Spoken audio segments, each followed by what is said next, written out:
Evangelho de Marcos, capítulo 7 e versículo 20, Jesus diz assim: o que sai do homem, isso é que contamina o homem. Amém. Vemos aqui uma palavra que o Senhor deixa registrado para a nossa edificação em relação à situação ali dos homens estarem acusando os discípulos e até Jesus por o comer sem lavar as mãos. E aí Jesus dá uma explicação clínica para eles, primeiramente, dizendo que entra no homem não contamina, porque entra e sai fora. Mas o que sai do homem é que contamina. Aí está o problema. Eles estavam falando de uma situação fisiológica e Jesus estava falando de algo espiritual. Aí eles estavam querendo colocar o fisiológico, cultural, o do dia a dia, acima das coisas espiritual. Mesmo que se os discípulos comessem com as mãos por lavar, isso não condenaria ele ao inferno, não condenaria nenhum deles ao inferno, à perdição da sua alma. Mas é essa que era a diferença. Eles estavam olhando para a situação terrena e Jesus olhando para a situação espiritual. Jesus falou para eles: o que o homem come, isso não contamina o homem a ponto de levar para o inferno, a ponto de perder a salvação. O que entra no homem, mas o que sai do homem, isso sim pode levar ele à perdição da sua alma, pode levar para o inferno. E olha, meus irmãos, seguido eu tenho falado que existem 4 caminhos para a gente pecar. E o próprio Jesus repete aqui, ó. O primeiro é o pensamento, os maus pensamentos. Os maus pensamentos, da onde saem os adultérios, a prostituição e os homicídios. Veja o que o Senhor está falando aqui, é exatamente aquilo que volta e meia eu tenho falado. Sai os furtos, a avareza, a maldade, o engano, a dissolução, a inveja, a blasfêmia, soberba e a loucura. Veja, tudo está relacionado. Blasfêmia, palavra, pensamento, a inveja, visão e ação, olha, dissolução, ação, soberba, sentimento, loucura, sentimento, furtos, ações, homicídio, ações, prostituição, ações, adultério, pensamento, falar e olhar. Então tudo está aqui, ó, pensamento, falar, olhar e fazer. Pensamento, olhar e fazer. E o próprio Jesus está dizendo que isso contamina o homem, isso contamina a mulher. Meus irmãos, minhas irmãs, eu hoje estava falando para o Senhor, aqui está de pé diante do Senhor um pecador, um terrível pecador. Na fila dos pecadores eu sou o primeiro. Na fila dos necessitados eu sou o primeiro. Na fila dos que necessitam sua misericórdia eu sou o primeiro. Mas na fila dos merecedores eu nem estou nela, Senhor. Eu nem estou nela. Porque todos nós pecamos, meus irmãos. Todos nós pecamos. Se você, por exemplo, você chega na igreja, você vê alguém ali no pátio da igreja, uma irmã, por exemplo, que tem a mesma roupa tua, ou sei lá, que você não se simpatiza com aquela irmã. Você pode não falar nada, mas você pensou no seu pensamento alguma coisa contra aquela irmã, você já cometeu o pecado. Tá? Você chegou ali na igreja, na rua e tal, você viu alguém, né? E você cobiçou esse alguém, tanto faz homem como mulher. Você já cometeu o pecado pelo olhar. Pelo olhar. Aí você vê alguém, está conversando com alguém, ou você fala alguma coisa para alguém. Alguma coisa que é fora do contexto cristão, você já cometeu o pecado. Sim, você já cometeu o pecado. Você vê como é muito, mas muito, muito mais rápido e muito mais fácil a gente pecar pelo pensamento, depois pecar pelo olhar, pecar pelas palavras e pecar pelas ações, meus irmãos. Eu vou repetir aqui, porque numa noite o Senhor me mostrou num gráfico, 70% nós pecamos pelo pensamento, 15% nós pecamos pelo olhar, 10% nós pecamos pelo falar, 5% nós pecamos pelo fazer. São os 4 caminhos do pecado. E isso Jesus fala aqui, no Evangelho de Marcos, nesse capítulo 7, nesse versículo 20. Também Paulo fala em Romanos 3. Também Isaías, o Senhor fala. Meus irmãos, o pecado é uma doença fatal. É uma doença fatal. É um veneno que está em todos os lugares. Atinge todas as pessoas do mundo inteiro. Não tem cor, não tem raça, não tem tamanho, não tem peso, não tem poder aquisitivo, poder intelectual. Todos os tamanhos, todos os pesos, todos os padrões de vida, o pecado atinge. As crianças, o pecado atinge. Só que as crianças são inocentes. A Bíblia diz que Deus não condena inocentes. Deus não tem o justo, o inocente por culpado, ou o justo por culpado, nem o pecador por inocente. Porque Deus é justo e Deus é equilibrado e Deus tem o seu padrão, o padrão divino, meus irmãos, de olhar as coisas, Então, o próprio Jesus disse, por suas palavras serão julgados e por suas palavras serão justificados. Então, esses homens aqui, estavam aqui pensando, veja, eles estavam olhando e eles estavam falando. Estavam cometendo 3 pecados, usando 3 canais aqui ao mesmo tempo para pecar. Ao mesmo tempo. Se eles tomassem uma decisão, agredissem alguém ali, eles estariam usando os 4 canais ao mesmo tempo para cometer pecado. Porque o pecado, meus irmãos, é uma doença maligna que nos leva para o inferno. É uma doença que afeta afeta você. É um vírus diabólico, é uma lepra diabólica que afeta todos nós, independente de onde nós estamos. O pecado nos atinge. O pecado não tem limite, não tem barreira que possa impedir do pecado te atingir. Não tem barreira. Todos os dias nós cometemos pecados. Todos os dias nós cometemos pecado. E o Senhor recomenda na sua palavra, sede santo, porque eu sou santo. Sede santo em toda a vossa maneira de viver. A gente luta para ser santo, meus irmãos. A gente luta. A irmã luta, o irmão luta. Todos nós lutamos. Todos nós lutamos para ser santo. Mas o pecado é uma praga que ele atinge todos nós. Ele nos atinge. Você pode estar dentro da sua casa, lá no seu banheiro, no seu quarto, no seu carro. Você pode estar na sua lancha, no seu barco, no seu avião, no seu escritório. O pecado está sempre ali à sua disposição.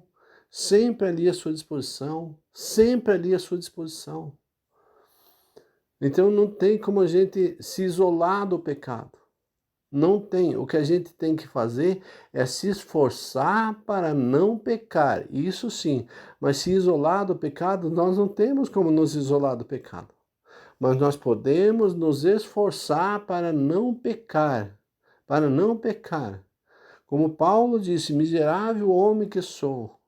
Mesmo Paulo levando uma vida igual ele levou, uma vida impressionante no Evangelho com Cristo.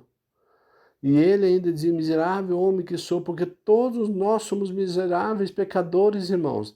Não tem ninguém de nós preferido de Deus, não tem ninguém grande diante de Deus. Nós somos como trapo de imundícia, pior do que trapo de imundícia. A palavra do Senhor, Isaías diz que nós somos menos do que nada. Davi repete isso. Somos menos do que nada.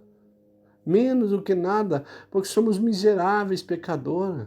Miseráveis pecadores, diante de um Deus tão grande, tão glorioso, tão maravilhoso, tão santo e tão puro, igual ao nosso Deus. Quem somos nós, meus irmãos? Quem somos nós?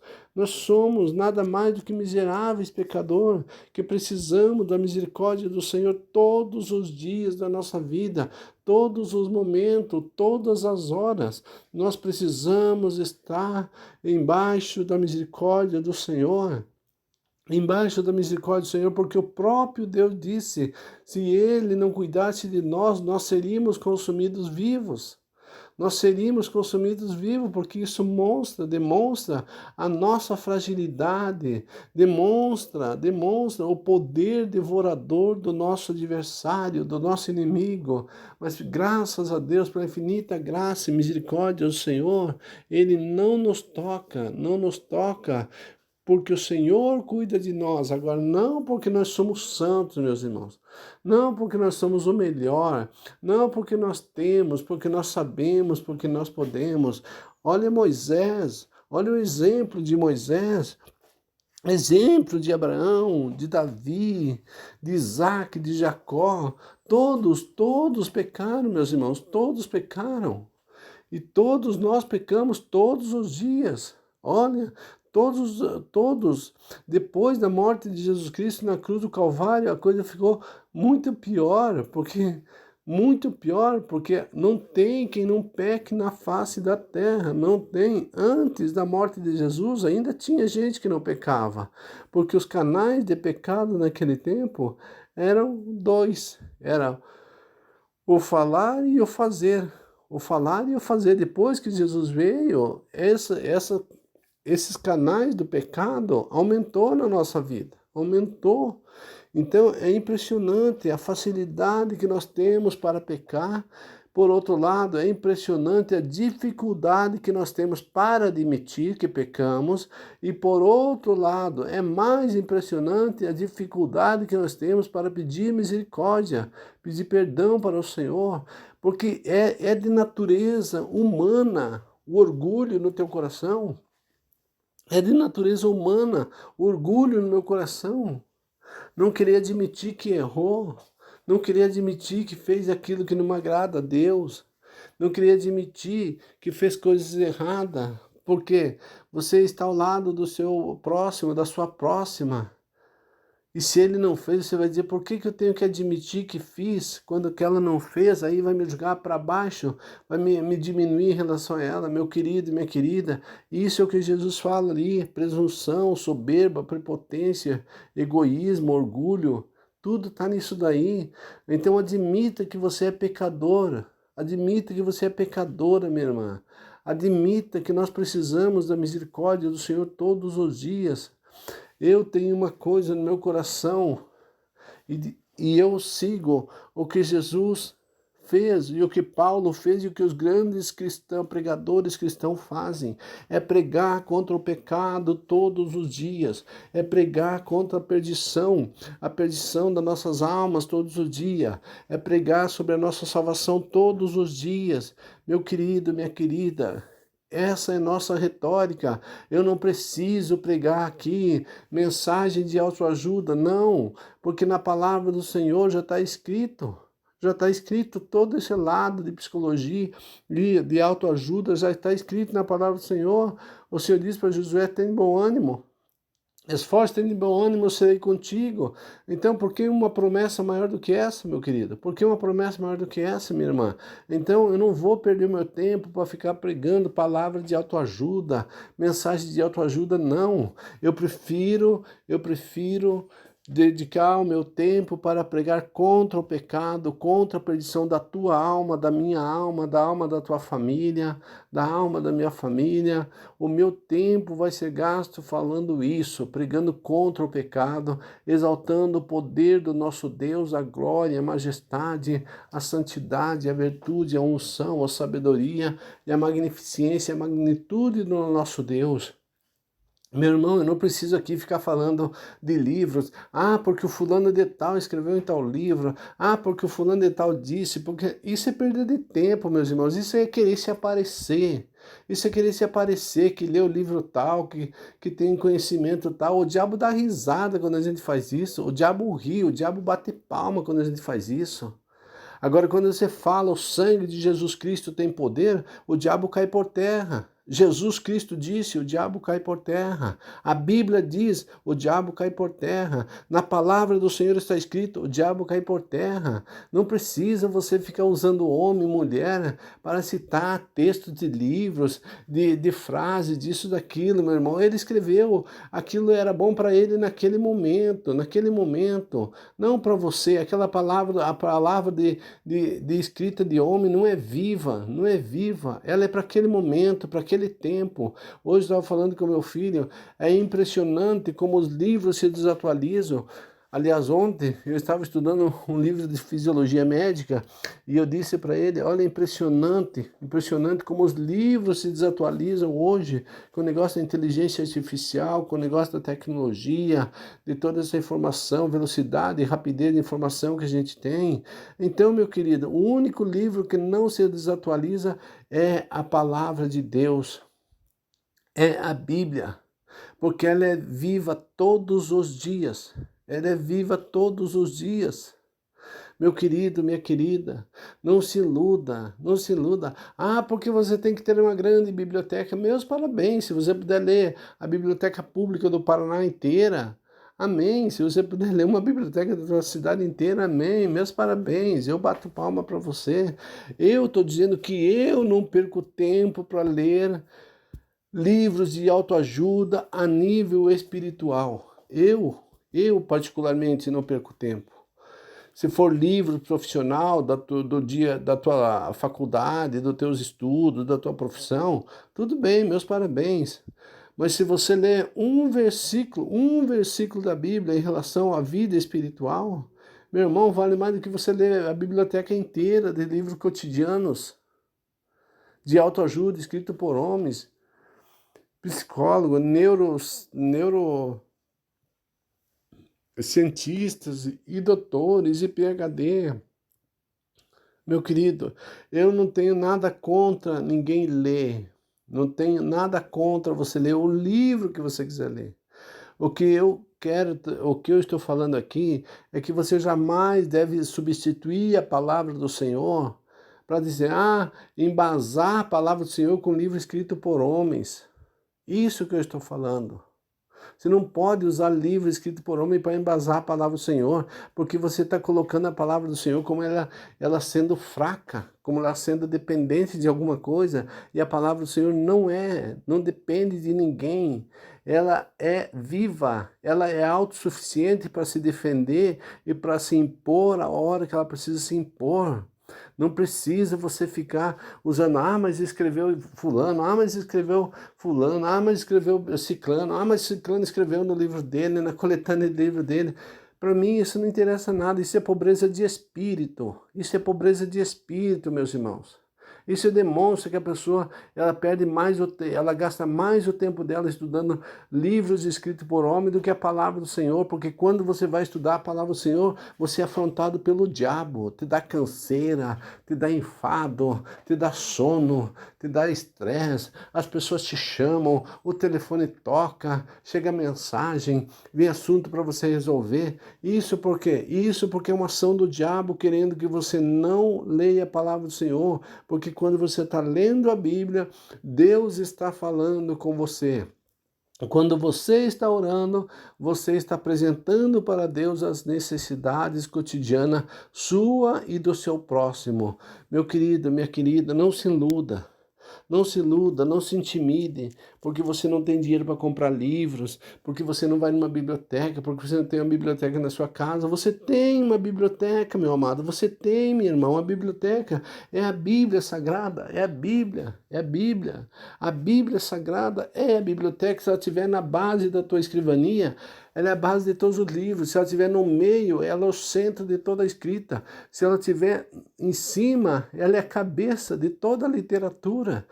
Então, a Bíblia, meu querido, a Bíblia é o nosso guia, o nosso cajado, a nossa bússola, nossa orientação. Ela, Jesus disse, examinai as Escrituras, porque cuidais ter nela a vida eterna, a nossa salvação. Então, aqui o Senhor fala para esses homens, o Senhor diz, meus queridos, o Senhor não fala, meus queridos, mas o Senhor diz, o que sai do homem, isso é o que contamina. Isso é o que contamina. O que sai aqueles olhares maliciosos, aquelas palavras maliciosas, as ações maliciosas, destruidoras, destrutivas, palavras destruidoras, destrutivas, olhares, meus irmãos. Tem olhares que é pior do que palavra. Entendeu? Pensamentos se tornam palavras que viram ações, que viram as peleias, que viram as guerras. Meu irmão, minha irmã, se concentre na palavra do Senhor. Se concentre cada dia mais na palavra do Senhor, procure se libertar de ficar reparando os outros. Esses homens aqui, homens criados, instruídos na Torá, na palavra, ficavam reparando os discípulos comer por não lavar, sem lavar as mãos. Tantas outras coisas que eles tinham para se preocupar na vida deles, se preocupar com a salvação deles, com a alma deles, devido a graças a Deus que Jesus estava ali para salvar eles, estava ali, estavam vendo, olhando, percebendo a oportunidade e a chance deles não ir para o inferno, mas eles se preocuparam mais em comer pão sem lavar as mãos do que a sua própria salvação. Lá no dia do juízo final, se esses homens não se arrependeram, a gente vai conhecer quem eram, a gente vai ver quem eles são, e aí a gente vai ver o lamento deles. Então, aproveite a oportunidade que você tem e se concentre na salvação que está aí na tua frente. É a palavra do Senhor, se concentre na salvação, se agarre nela, se agarre na tua palavra, se agarre na palavra do Senhor, se agarre na sua Bíblia Sagrada. Aí está a salvação, minha irmã, aí está a salvação, meu irmão. Se agarre nela, agradeça a oportunidade de você ter uma Bíblia na tua casa, esqueça os outros, esqueça a televisão, esqueça a política, esqueça essa mentirada do inferno, esqueça a rede social, se agarre na Bíblia, se agarre na tua salvação, aproveite a oportunidade que Jesus te dá, aproveite a oportunidade que o Senhor te dá, para a glória do Pai, do Filho e do Espírito Santo. Amém. Receba essa palavra em nome de Jesus.